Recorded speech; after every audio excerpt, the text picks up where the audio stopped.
Back in 2014, we were reintroduced to a new American version of Godzilla. After the failure of the 90s version, I think we were a little desperate to get a new one. Well, while 2014 was a bit better, we still didn't get the Godzilla movie we needed, or maybe even wanted, simply because it really lacked Godzilla, who was in the movie for a total of about 11 minutes out of a 2-hour movie. While in the trailers they left out the Mutos and built Godzilla's epic return, it didn't hit as hard as it could or should have. It felt more like an introduction to Godzilla to those who've never really seen him before. In 2017, we go back to the past and introduced to King Kong, or just at the time, Kong, on his home island, Skull Island. While this is more of a prequel to 2014, it expands on what little was discussed back in 2014, such as Monarch and the Hollow Earth, while giving us a better introduction to Kong himself, and how he became a powerful fighter and one of the top tier titans. In my opinion, this was a much better movie than 2014 by a mile. Not perfect, but better. 2019 rolls around, and we are giving one of Godzilla's oldest rivals a chance to come to life once more. The three-headed monster named King Ghidorah once again appears thanks to the efforts of eco-warriors. Terrorists. While the human plot is kind of lame and preachy, more so for our time, the Titan plot feels a bit cut down from what it could have been. Once again, the fights are chopped up a bit too much to see clearly what is going on, but what we can see is amazing. The showing of Radon is one of my favorite scenes in the movie, though how they showed the good guys getting him to follow them to try to save a city is dumb. Like, on levels I can't say on YouTube. They literally get him to follow by shooting him and then fly right over the city they're trying to save. It gets destroyed and more lives are wiped out. Like, holy shit, what the? Martha makes a 2-minute appearance before dying, and Nuclear Godzilla destroys Ghidorah once and for all, setting Godzilla as the king of the monsters and protector of humanity. However, a post-credit scene shows the terrorist group getting one of Ghidorah's skull, thus setting things up. Setting up Godzilla vs. Kong in 2021. This one definitely is up there with as the best of the Monsterverse movies, followed by King of Monsters. There are once again two major plot lines, the Titan one and the human one. The Titan one is that Skull Island is being consumed by a massive storm, which is explained in Kong's movie. And the only way to save Kong is to get him into the Hollow Earth. To do so, however, would invoke the wrath of Godzilla, since both are Alpha Titans. Not only that, but the two have an ancient beef. More that it is their kind had a beef, as explained by head Skull Island lady Eileen. I can never pronounce it. I'm going to go with Eileen, and her deaf adopted child, Jaya, who is a native of Skull Island and the people. But since they're the only two living ones, keep that in mind by the way, they have a beef. The two battles they have are very well shot and feel impactful, like each blow could be the last. Visually awesome, and it shows what could have been in prior films. Kong does get to Hollow Earth, and I have to say, I love the design of it. The different gravity fields and the overall look of the whole environment. Anyway, Kong is pulled into a place that looks like an evil warlord's castle. Still cool looking, by the way. And we see where a final battle between the two Titan kinds took place. With a new axe in hand, made from the spine of a Zilla, which I don't even know if that's the right term for Godzilla's kind, but Kong takes his place on the throne. A final battle takes place between the two in Hong Kong, and both take a win, but ultimately Godzilla kills Kong. Now, going back to the beginning of the film with the human plot line. don't worry, we'll get back to the end of the fight soon enough. This is a bit odd for me. Godzilla is attacking a company called Apex Industries for some unknown reason, and Monarch is convinced that Godzilla has gone wild and they need to find out why. We are reintroduced to Millie Bobby Brown's character and her dad, who were in King of Monsters, and Dad is now the head of Monarch and in charge of all things Godzilla. By the way, I don't like Millie Bobby Brown's character because she and another character do not ever shut up. This has always annoyed me about some character. They just all you gotta do is stop talking. Anyway, she and her friend, maybe boyfriend, go and find a conspiracy theorist, Bernie, who comes to help them find out exactly why Godzilla is attacking. Before too long, the three are taken to Hong Kong. Gee, I wonder why. To the last Apex Industries location, or their headquarters. Here they discover Mechagodzilla! So it turns out they are using the Ghidorah's skull as a type of controller that connects the pilot to the actual Mechagodzilla. However, it is not clear how this works, but I'm assuming there's got to be some sort of other skull in Mechagodzilla, and that's how the two pair up, but whatever. So now we know Godzilla is attacking Apex. Every time they test Mechagodzilla, it is sending out a signal to challenge Godzilla, who must answer. Well, the three humans are captured, and the Titans outside are fighting. The owner of Apex is basically saying he did this to stop Godzilla and keep humans on top of the food chain. While following Kong into the Hollow Earth, Apex has a team join Eileen and Ja, looking for a power source to get Mechagodzilla to 100%, as they were unsuccessful in the past. In the throne room, they find it, and now Mechagodzilla is able to run with no issue. In the end though, Kong kills them all as they escape, but allows Eileen and Ja and a friend to leave. Now, here's the thing. I was personally upset that the eco-terrorists from the last movie were dropped. I was almost hoping that they would be the founders of Apex, and the owner was like, a puppet. Since the eco-terrorists were the ones with the skull in the credits at the end of the last movie. Maybe there was a book tie-in and I missed it, but it was not in the movie at all, and it's just like, how the fuck did Apex get the skull, and why did the terrorists just suddenly disappear? But now the two storylines catch up. Kong is dead and Godzilla is worn out from the fight. Mechagodzilla, however, is ready to go, and the power source brings the remaining Ghidorah cells alive. The skull overpowers and kills the pilot of Mechagodzilla and then the owner, as he's given his evil villain speech. Now Godzilla and Mechagodzilla are fighting while the trio and Apex are trying to stop Mechagodzilla. However, since Godzilla is tired, he is losing, and Kong must be brought back. With the help of Eileen, Gia, and what's-his-name, Kong's heart is restarted. The two Titans take down Mechagodzilla. After the battle, Kong and Godzilla seem to make some sort of truce, and Godzilla leaves while King Kong goes to the Hollow Earth. Now, why is Godzilla vs. Kong's review longer than the others? Well, honestly, because it's meant to set up Godzilla x Kong the New Empire. However, it really only does this on a surface level. The start of the movie, Monarch's new head and all things Godzilla is Eileen. Looks like most of the old cast is out and not talked about. Not even a glancing mention. The only other ones from the last movie are Bernie and Ja. But at this point, the world has gotten used to the Titans being around and Godzilla keeping them in line. No, wait, sorry. He's killing them.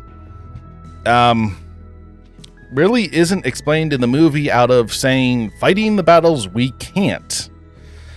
To me, this really isn't good enough. Why are the other Titans attacking humans? didn't they all bow down to Godzilla 2 movies ago? The two big fights are also in major cities. Like, the only reason Kong isn't up there is because of whatever deal him and Godzilla made at the end of the last movie. He has a whole of Hollow Earth, but he is also alone, being the last of his kind. We see him use his smarts to trap a predator so Kong can have a meal, but his tooth is hurting along with his feelings of being alone. At one point, he thinks he hears another Kong roaring, but it turns out to be this weird frog thing that mimics it. So while Godzilla is killing the other Titans and sleeping in the Coliseum, Kong risks a trip up to the surface. Right before, though, the trap that was used earlier opens to some unknown place. We are also reintroduced to Jia, who's now in high school. She's hearing some sort of signal and is seeing things while also drawing things in her sleep. No one knows what it is, and Eileen is worried, but thinks it is because she is missing her people. Back at the Monarch base, Eileen sees the drawings and they are identical to seismic readings, but doesn't know what's going on. While this is all going on, a monitoring station in Hollow Earth is suddenly attacked. All we see is a pair of glowing eyes. Dun, dun, dun. Eileen goes to Bernie, who isn't much of a better position than before. Seems he was... Quick update, I made a mistake. Bernie says that Monarch never confirmed his aid in the Hong Kong events. So he lost subscribers to his podcast and then became engaged with trolls. I had misremembered and said that Monarch had made a deal with him about being silent about what he did. In fact, it was quite the opposite. They never confirmed what he did. My mistake, and now fixing. Have a good day. And another mistake. Apparently I messed up this entire section while typing because I'm a fool. Eileen goes to Bernie because she doesn't trust anyone at Monarch because they think she might be crazy. Bernie, however, sees the patterns and understands that it might be more. So Eileen reluctantly agrees to let him go to Hollow Earth for helping her daughter. After returning to the Monarch base after Kong surfaces, Eileen is rightfully worried, but sees what Kong needs. Sadly, this means she needs to call an expert on the matter, which is an odd thing to need since your whole organization is meant to be full of experts. But I guess we need to introduce the ex-boyfriend slash future husband somehow. And soon the ex shows up. Trapper is his name and helping animals and titans is his game. So long as he is the hunk of the show. Yeah. Yep, you heard me. He's a bit of a cocky ass, but quickly gets Kong's sore tooth removed and adds a new metal one. Again, my question is, why isn't there anyone in Monarch who could have done this? Literally, they put Kong to sleep, pulled the old tooth out, and put in a new one. It wasn't that hard, nor did they really need to bring anyone in. Lazy intro for Trapper, I guess. Yay. Also, Godzilla is seen destroying a nuclear power plant while absorbing the radiation, and apparently this is not the first time. He seems to be getting ready for something. With Kong back in Hollow Earth, Monarch needs to find out what happened to the monitoring station. So a team is made of Eileen, Trapper, Jin, Bernie, and the head of security, who I like just because of his no BS and sarcasm. While they're investigating, Kong begins to see that his own little lot of land is only the surface of Hollow Earth. There is more, and he begins to explore, going down into the trap that opened up before. While he does, the humans see a massive bloody handprint on a rock side, one that looks like Kong's hand, which should be impossible. But they too discover that the Hollow Earth is deeper than they thought as they begin to pick up the pattern and follow it. As they do, though, the security guard guy gets eaten because he didn't want to listen to Trapper, who warns him that danger is close. I liked him. I liked that guy a lot. Going further in, Kong sees a familiar shape in the fog, one that looks like him. He readies for a fight as this massive shape gets closer and closer, but as it does, it gets smaller and smaller. Well, it turns out that it's just a child ape. It's a mini Kong! Yay! His name is Suko, according to the Godzilla hat. And Kong is shocked to see another one of his kind. Suko runs and Kong follows right into a trap. Shocker. 3 large apes shows up and attack Kong. Kong has just a little issue as he hasn't fought one of his kind that we know of, but still wins. He even uses Suko as a club at one point. The others leave, but Kong has Suko lead him to his home. Going back to the humans, they find a structure that's clearly man-made.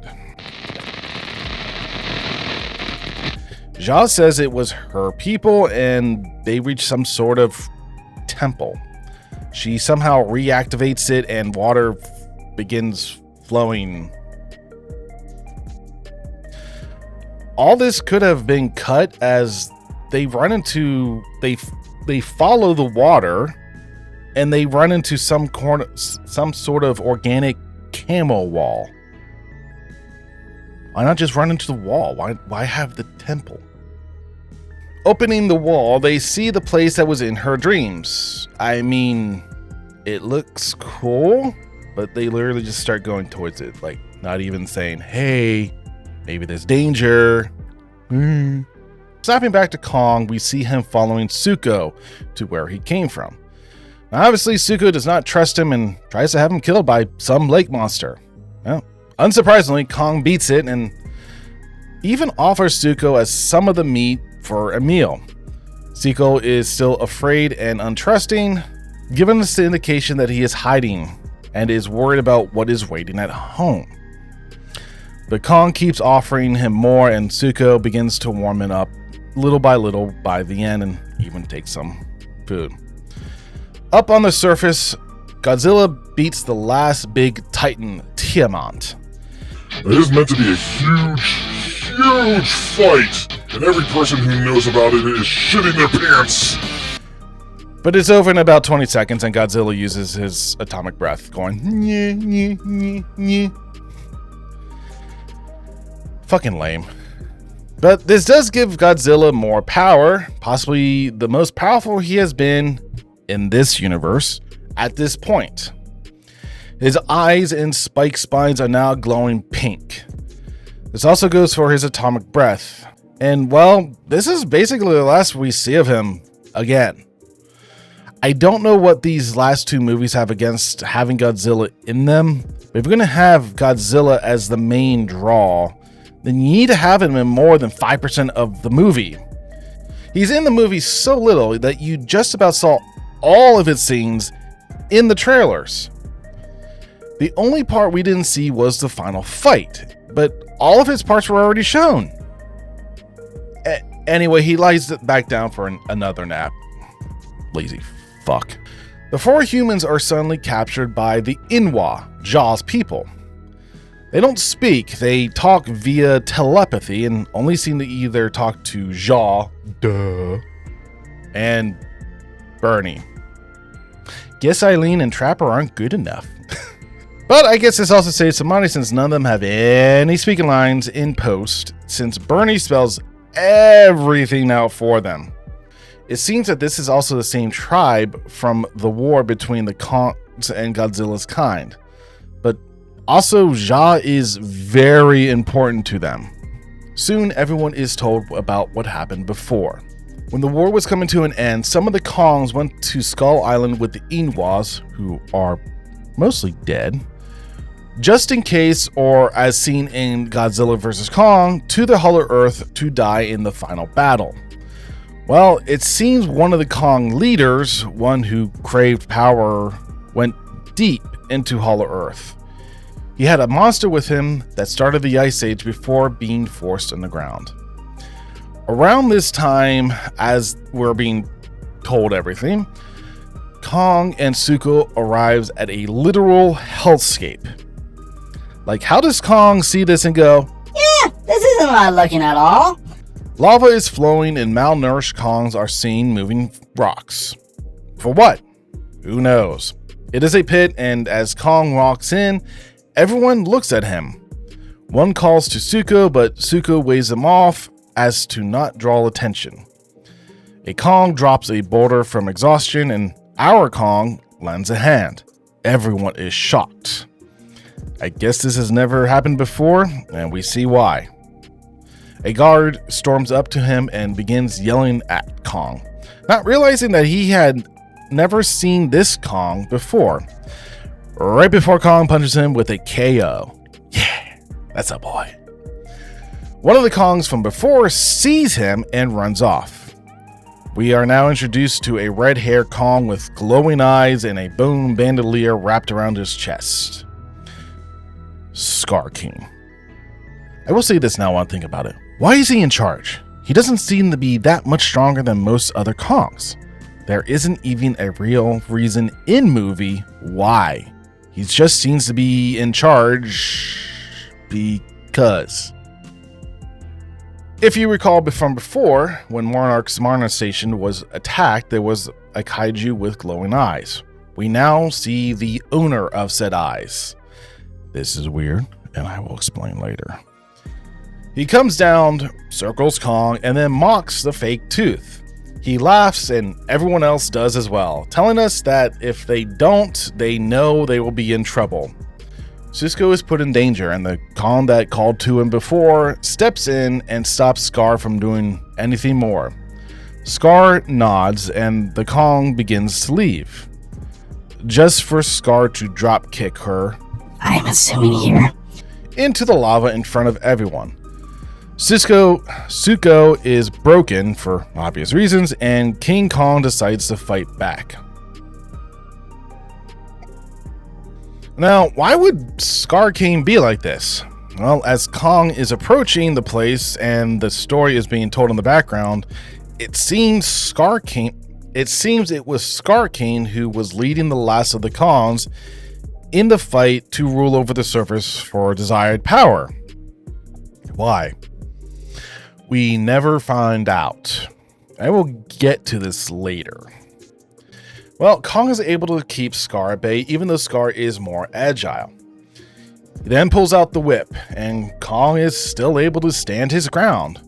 Not willing to be beaten in front of the others, Scar then holds the end of the whip, where some sort of crystal glows. Behind Kong, a lava fall is now blocked, and a new Titan comes out. A four-legged, white-looking Godzilla one with the power of ice, Shimu. I'm assuming I'm pronouncing this incorrectly, so I apologize. She is controlled by the crystal that Scar has, but it is clear that it causes her pain. With one blast of her breath, King Kong's axe is lost, and his arm freezes over like frostbite. He quickly leaves, and Scar sends 4 others to follow. As Kong runs away, he sees he is being followed and leads him to a trap that he set up. Acting like he is trapped, 3 of the 4 followers are crushed by falling rocks. The 4th one used one of the others to spare his life and keeps following, but at a distance. Kong makes his way to the Isles, though how does he know where they are? He shouldn't. It makes no sense that he knows where any friendly people may be down here, where he's never been before. Hell, he even knows that there is some sort of invisible curtain that will help him hide. I guess we can assume the sense of Eileen, but even that's a stretch. But whatever. It's a movie. Drop realism, drop your expectations. Trapper has an idea on to help Kong. Some sort of new tech armor for the arm. While Trapper is traveling to go get it, the 4th Kong sees King and goes back to Scar. And when Trapper returns, the mech arm applies some sort of healing gel, goo, whatever, into the arm. And attaches not like a cast, but like armor set if you want, like braces. And now it's permanently attached. But at least his hand and arm is back to working normally. Cisco appears and warns everyone that Scar is on his way with the last of his guard/army. Kong knows he can't win against them on his own. So, what does he do? Take a guess. He goes through one of the gates that goes back to the surface. Now, I didn't mention these gates early because it's basically like this portal that goes through the hollow earth to the surface. Now, apparently there's a lot of them all over the place. This is semi-important. Once he's on the surface in Egypt, he then calls for Godzilla. Well, of course, you know, the big G can't ignore the call, and a fight ensues. Kong tries to tell him that he needs help, but of course, Godzilla isn't listening. While this is going on, Jun and John and the others... Did I spell that wrong? I think I did. Jin and the others are told that there's only one way Godzilla will help. They are taken to a place where a giant egg is. It turns out this is Martha, who sacrificed herself in Kings of Monsters to bring out nuclear Godzilla. Jin is now her host? Speaker? It isn't really clear in this movie. Is it just because she's from Skull Island? Once Mothra is reborn, she goes to the surface and stops the fight. We now have the epic team up once again! I do that a lot, don't I? I got like 3 jokes. So, back at the Ewoks temple, all the Titans come and fight each other. But this isn't a regular fight, as the Ewoks can't allow Scar to reach the surface, thus... Back at the Ewoks temple, all the Titans fight each other. This isn't a regular fight, as the Ewoks cannot allow Scar King to reach the surface, thus restarting his campaign to take over the surface world. In the temple, the signal that Jun was hearing was coming from here, and it was on some sort of timer. But it has another function. It can control gravity in the hollow earth, and albeit most likely a limited range. Bernie explains everything to us non-telepaths about all of this, and honestly, it just feels like word salad. It controls gravity, and they will destroy it and mess things up. But only for a short time, was all that he needed to say, but it literally feels like it goes on forever. And that's what they do. They end up destroying the crystal. Which, couldn't they just reverse the thing? Whatever. Now the fight is all loady-doody. The guards are dealt with quickly by Mothra, while Godzilla and Kong fight Scar and Shimu. However, the first chance he gets, Scar and Shimu go through the gate that's above the temple and appears in Brazil. First thing is, Shimu begins to freeze the air and water. Godzilla x Kong, show up and begin the final fight. Scar and Shimu have the upper hand for a short time until Kong destroys the whip and frees Shimu from Scar's control.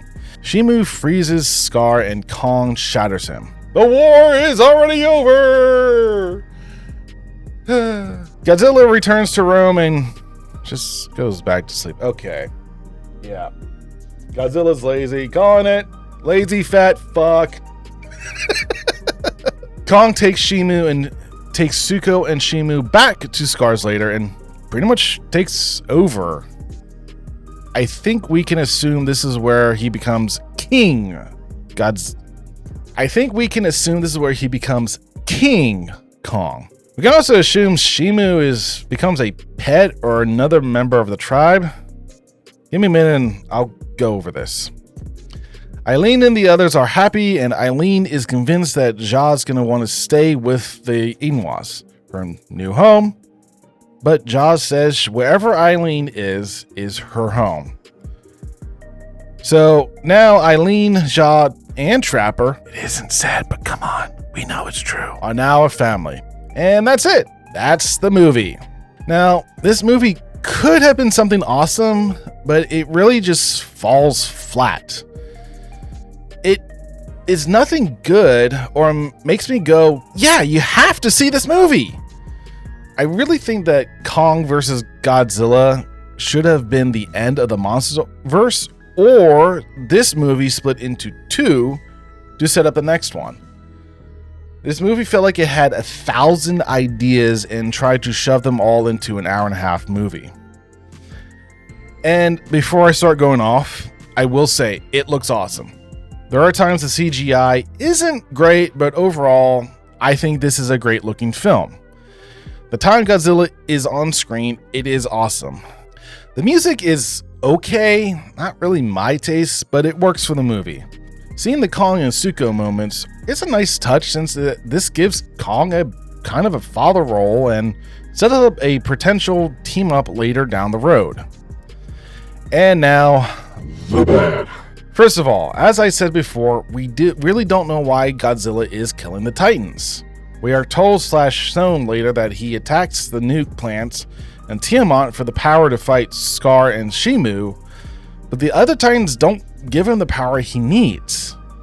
What if it is just because they are hearing the signal and that Jaw is, and Godzilla remembers that they joined Scar long ago and wants to prevent him from getting allies again? Or maybe they are going crazy from it and making Godzilla mad. Something would have been nice. Second, Scar King. He had the potential to become an awesome bad guy. He took over the world and used Shimu to cause the last ice age. That's a cool story. But it also brings a great many things into question. Mostly, how fucking old is Scar? According to Wikipedia, the last ice age ended in 9,700 BC. That is a really long fucking time ago. This goes the same for Shimu. These two have now been around for over 10,000 years. And it doesn't seem like it. To me, it is a question of the war between Godzilla's kind and the Kongs. What and why did it start? If Godzilla was around during it, when did Ghidorah come into the mix? And how did he get frozen? Did Shimu do that? And was it before or after being controlled by Scar? Could the war have turned the moment Ghidorah showed up? Did this allow Scar to take the last of his followers to the Hollow Earth with Shimu and wait? A flashback, or maybe when the trio are being told about the Scar world, this info was shared. Not the age part, but it is just adding to a weird factor in the mix that wasn't needed. Third, Shimu. We know nothing about her, minus she caused the last ice age and now is under Scar's control via a crystal that hurts her. What is the crystal? Why does it hurt her? Is she one of the Zillas from the war, or is she just another Titan that looks similar? Like, I don't need everything explained, but something would be nice in the movies. If your info is in the novels or some web story that you don't know is around, what is the point? And I know that I don't know what's going on behind the scenes, but if you are bringing in all these new characters and ideas, some explanation would be helpful to know what is going on in the world. And at the end of the movie, we see her following Kong like a dog at his side. Why not go with Godzilla? I mean, maybe she was so afraid of him by the end of the fight that she didn't feel safe. More so if she knew he killed all the other Titans.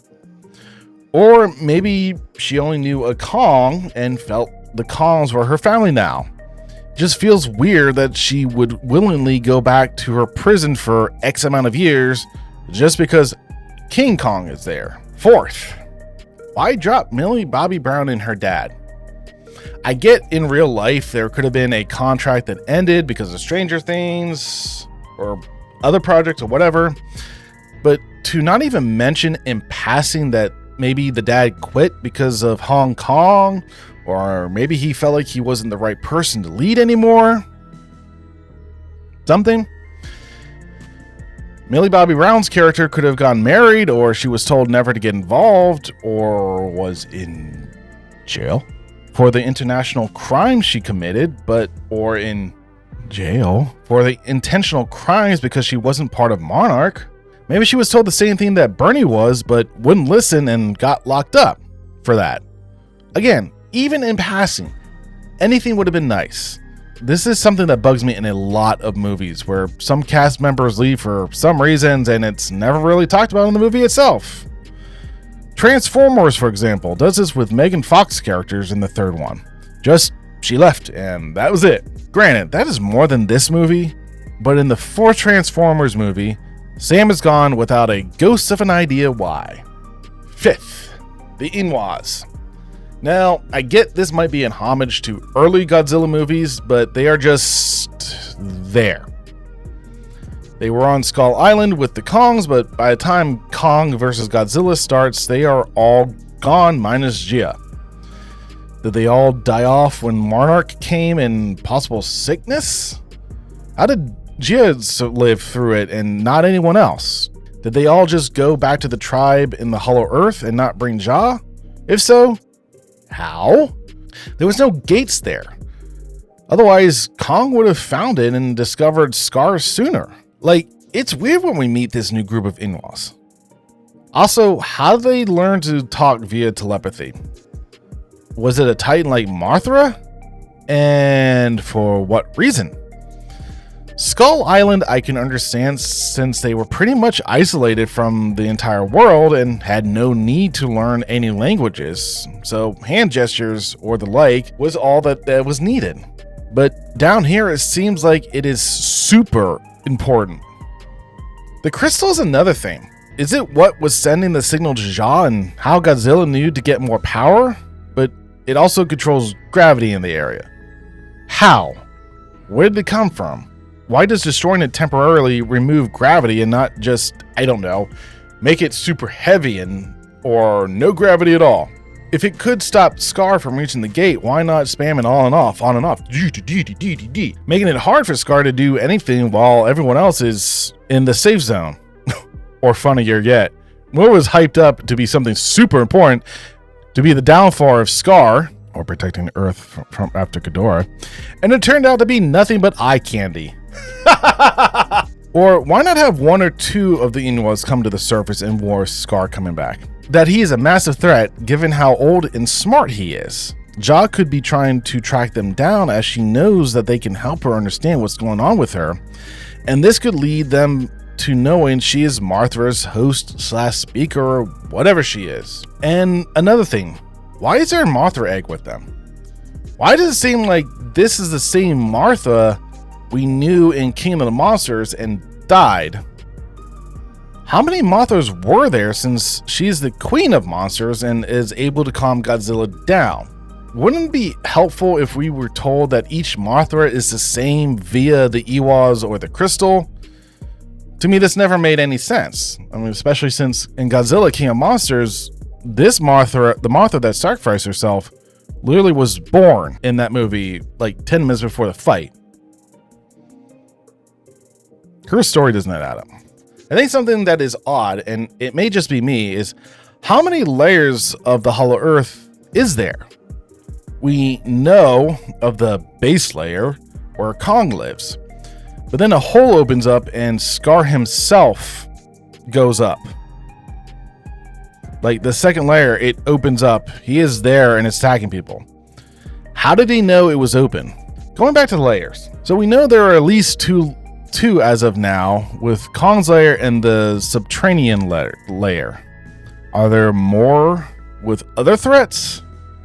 Is it like a dungeon/tower where each layer is some sort of new place with a new boss? Like, you think with Monarch trying to figure everything out about Hollow Earth and the Titans, they don't go exploring or anything? This kind of ruins what they are, in my opinion. What about another organization? You know, like Apex. It just baffles me that no one's exploring anything until the plot tells them to. This is annoying. This movie also does the 80s music thing, and honestly, it's tiring at this point. Also, a lot of bright and shiny colors. It could have honestly and should have been toned down just a bit. Like I said, this movie had too many ideas and not enough airtime to either explore them or explain things that I felt like it should have been. Whether or not it was down to the writers, the studio, or the director, this movie just falls flat and never recovers. The bad guy is just basically an older Kong who has a following and a goal for no real reason. Scar is just an evil Kong to be evil. Shimu is only following him because of the pain crystal. Well, it could have been a great mirror to our Kong, just wasn't. The hype for this movie following Godzilla vs. Kong was high, and I was so looking forward to watching this. My disappointment was just as high, and I would not encourage others to see it. This movie is a skip for me. So, with that being said, thank you guys for listening, and I'll talk to you later. See ya.